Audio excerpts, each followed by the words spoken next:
Tim Reynolds with the AP. Mitch, kind of along those lines, when you speak of clarity, you've obviously you had opportunities to win all four, and so did the Knicks. It's just been that kind of deal. I guess, how do you deliver the message when you've gone through four of these, and the human condition being what it is, and guys coming off a 29-point whatever? How do you deliver that message that there are XYZ ways that we've been successful? This is what we have to continue doing. Is there a trick to it at this point, or how do you do it as far as the message? No trick. I think if anything, there's conviction and strength and confidence. That's what it is. There's no trick. There's no avoiding what's happened. There's no avoiding. All four games have been winnable games. There's not avoiding we're down 3-1. There's not avoiding ways that we could be better. There's no way that's going to be harder on ourselves and more accountable to ourselves than the people in that locker room and to each other. And that's what's helped us get to where we are. And that's how the group is built. And there will be no circumstance that will change that. Mitch, looking back too, was there anything that could have been done differently on OG's tip in after looking at the film? And also, De'Aaron's getting a lot of heat for decisions that he made in the game. Is that difficult to hear, knowing that all he did to help get you guys in this position? Yeah, I can't speak for everybody else. I don't get into social media. I think I've probably been fired 212 times, and we traded Fox 72 times. And, unfortunately, we still got to show up and play tomorrow, and I got to coach. So the people that matter, we bond together, we stick together through the highs and lows. And, we were, I think, chosen to be in the play-in. And so there's a lot of things that happened. Fox and I were fortunate enough to experience All-Star Weekend together. We got a lot of positive after that. And we lost a tough game in the finals that we had a lot to do with in terms of we had control to walk that thing down. And that's what comes with the job. That's not more or less. And, people have their opinions, say what they say. I don't care. I care what the people that matter in our building and our organization in that locker room, that they know how I feel, and I hear them and how they feel. And De'Aaron Fox will have the basketball in his hands at the end of the game tomorrow, and I have nothing but the utmost confidence that he's going to deliver like he's done countless times for us. Victor, Helen from Tencent. Players always talk about keeping a 0-0 mentality in these situations, but obviously that's much easier said than done. So on a personal level, what specific things do you do, whether it's meditation, extra training reps, or a certain pre-game ritual to actually lock your mind into that 0-0 headspace on such a massive stage?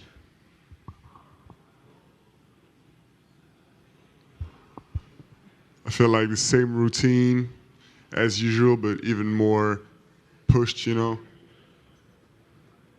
We're at this point of the season where, we can we can take some time on every other things we do to put into performance.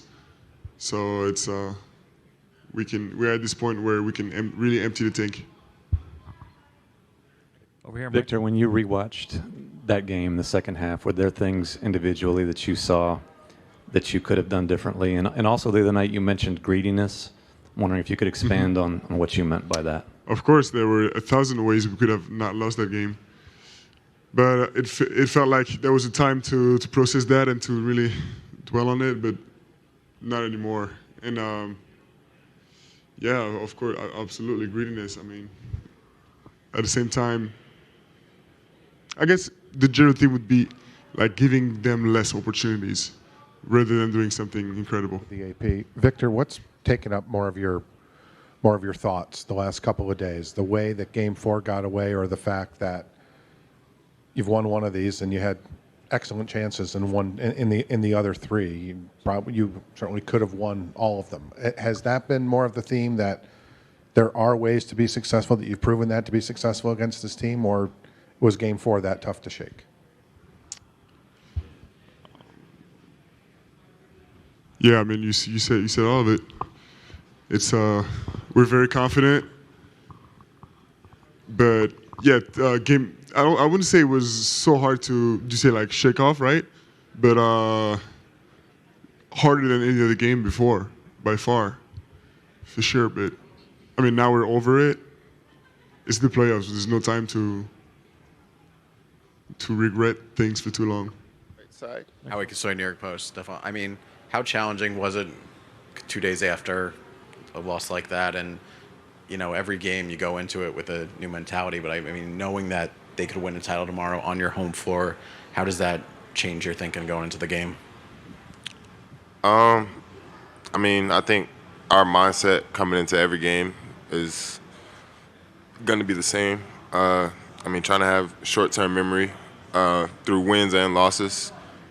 Because I feel like if the way we started the first half, I think if we would have just played like it was 0-0 instead of kind of taking our foot off the gas and acting like we, you know, had a lead, even though we did have a lead, but playing like we had a lead, I feel like that's what sparked their comeback. So, yeah, having short-term memory through the good and the bad has helped us really all year. And then one more from me. Does the chance to make history, is that important to you guys at all? Obviously winning the title is, but being the, you know, matching the only other team to come back from 3-1, is that something that's talked about, that resonates with you guys? Does that matter? I mean, yeah, it definitely matters. I feel like we've made history all year. And, I mean, we've proven that, you know, with our backs against the wall that, you know, we can step up. So, you know, I don't really expect this to be any different. How much do you take from those games against the Thunder when the season was on the line twice? And I guess, is it hard not to look back with some regret at the opportunities that were missed in these first couple games? Yeah, it's definitely hard looking back at it and just thinking about what the series score could be, you know, based off self-inflicted mistakes. But, I mean, the reality of it is, I mean, we're here now, so, and it's not too late to, you know, fix those mistakes. And, you know, I think we can do it. I mean, looking back at the OKC series, you know, a whole different series, you know, a whole different game plan, way different team. So, I mean, just the pressure side of it probably could help us with that series. But I think, you know, internally, I feel like just going game to game and, you know, taking it a game at a time with this series is going to help us to try and close this out. But, I mean, like I said, I think we're pretty confident we can do it. I mean, each game we've been up and pretty much controlled the game for most of the game. So just trying to stay composed and poised through that. How you doing today, Dylan? What's the mindset for you guys the whole year in, and what you've got to do to get out of it? I mean, I feel like everyone took a day to relax, debrief, and just hit that reset button. But, you know, we got another great opportunity to go and prove who we are as a team. So, I mean, that's the biggest focus for us 40 hours from now. Melvin Garcensi, BasketUSA.com. Dylan, you started the game 4 with a huge run. They had a huge run of their own. What makes stopping a run like that, or like not letting it snowball, like what makes it hard? I feel like the biggest thing for us is just can't take our foot off the gas in a sense. Can't get comfortable with a lead. It's the NBA Finals, anything can happen like we just saw. But just at the end of the day, we just got to stay together as a group. What is sort of the mentality now? Your back's against the wall, 3-1. You got to do this 3 times. How do you guys tackle that challenge? One game at a time. Just one game at a time.